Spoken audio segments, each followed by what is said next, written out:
not gangsters. And these will be people working as researchers, for example, in government laboratories, or as university professors. Now, we know, Ben, there are lots of Chinese over here in the United States at the university level, certainly doing contract work for various very important corporations. By the tens of thousands, they're over here. Now, is this People's Liberation Army, or is this secret society, or is this both? Okay, you got to make sure one thing. These people are anti-communists. Okay, you got to get that clear. They're not part of the People's Republic of China. All right. So the PLA has spies all over the place here, but the secret society is not part of that. They are completely opposed to it. Yeah, they're a totally separate organization. All right. But they do have membership, of course, in the Chinese secret police, etc. Mm-hmm. It's a weird mix. You got to remember if they do have one loyalty, it's to, the rules, as I was told were, to protect the weak, to fight against injustice, to help each other, nothing that I would find morally objectionable in what they told me were their code. Sounds just read like a book of morals, Yeah, it sounds like good old-fashioned values, and that would work here. So when you had this meeting in Taiwan, where did that take place, and what was the meeting like, and who were the people you met with? I don't expect you to name them or show us pictures on the internet, but what did these people say? Well, it was meeting in a small Chinese restaurant, upstairs in a small nondescript room. Gee, sounds like a Hollywood movie. Yeah, and these guys, they looked like something out of a Hollywood movie. There were some of them were missing like 4 fingers, and one guy I met who said he'd personally killed 100 people. They're pretty scary, funky people. Let me tell you that. Mm-hmm. Some of them had 2 PhDs and were very sophisticated and charming. Okay, and the core group you met with were numbered how many? Well, there was a dozen, and then the real core.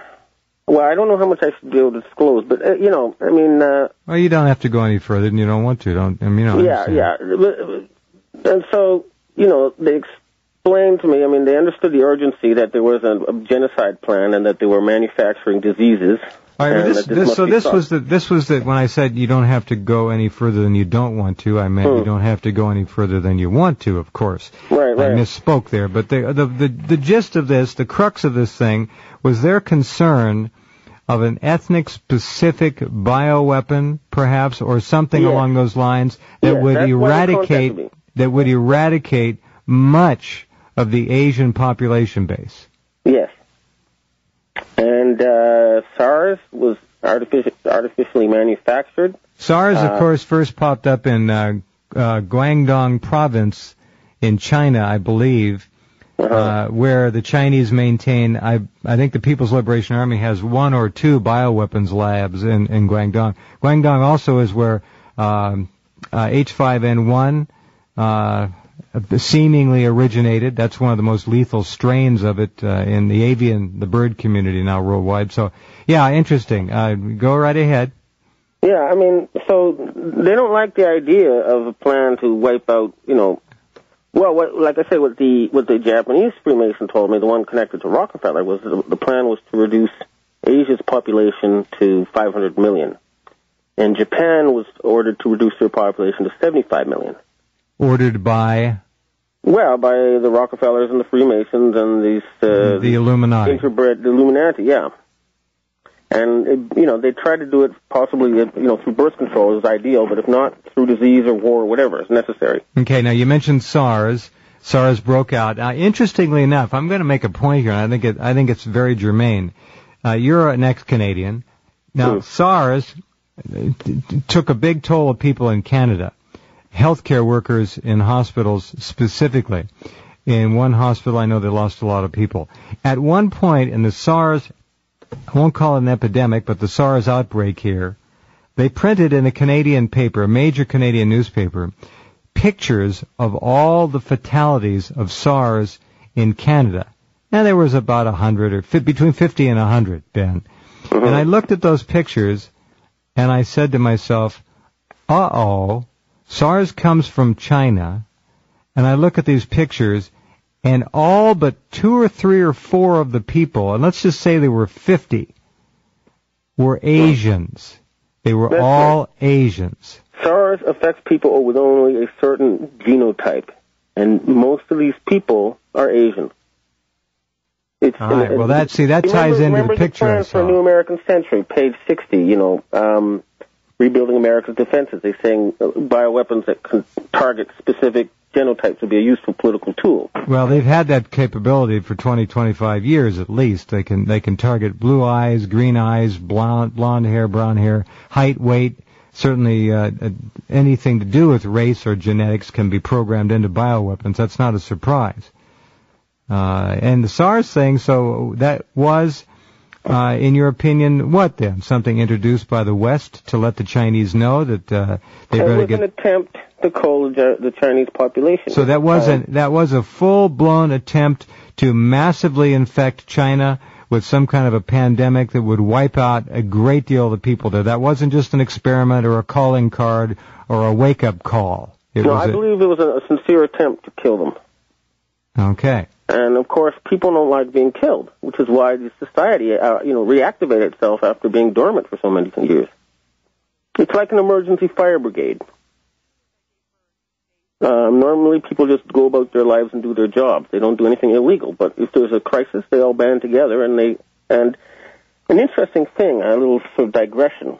When Sun Yat-sen took over, he found the Imperial treasure, the hoard of treasure, built up by the Chinese emperors over the millennia. Mm-hmm. And when the communists took over, some of this treasure was shipped off to the National Palace Museum in Taiwan, but some of it was hidden in a mountain in China. The communists tortured 3,000 people to try to find out where it was, but nobody spoke. And this is their emergency war chest, which they will, dig up and spend if they feel... You mean the secret society? Yes. Okay, so the Chinese communists could not find half of the treasure. Half went to Taiwan, half remained on the mainland. And this is the secret society's, it's their bankroll. Yes, it's their emergency fund for rainy days. It must be a pretty handsome fund for rainy days. Okay. Yeah, millions of dollars. Yeah, I would think. Stand by if you would, Ben. We have to take a break here coming up momentarily, and we'll come right back and continue our wide-ranging conversation, although it's quite focused, really, when you look at the totality of it. But again, SARS now, according to Ben Fulford and his Chinese-Asian contacts, was an attack. He believes a full-blown attack to unleash a biospecific agent in China, a virus, to wipe out most Chinese. That might account for some of the exclamations of the Chinese general staff. The second in command of the military has said twice now that China is preparing to wage and to win a nuclear war with the United States. Now, maybe he was talking about the Rockefeller interest in the United States. I don't know. But this interesting conversation, to put it mildly, Ben Fulford is my guest, and we'll be right back with hour number 2 of our conversation in a few minutes. Okay, welcome back. Talking with Benjamin Fulford, the former Asia-Pacific bureau chief for Forbes magazine for 8 years. He's got quite a CV.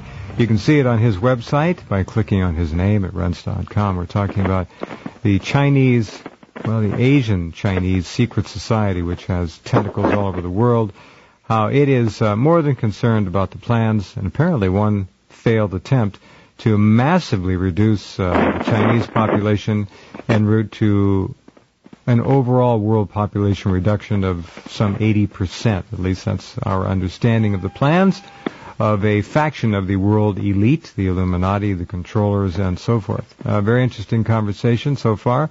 Again, the featured stories section of Rense.com, Dr. Henry Macko's article, Chinese Secret Society Challenges Illuminati, all about Ben Fulford, and Ben's article underneath it, The Secret History of the Freemasons in Japan, is a very interesting history lesson in and of itself. Okay, Ben, you had your meeting in Taiwan. You met upstairs in a rather plain, nondescript room in a Chinese restaurant. And you met with these guys, and they're well-dressed guys at this point, you say? Oh yeah, well, some of them were like obviously billionaires, and some of them were senior government figures. And how could you think they were obviously billionaires, Ben? What was it about them that made you feel that way? The list of companies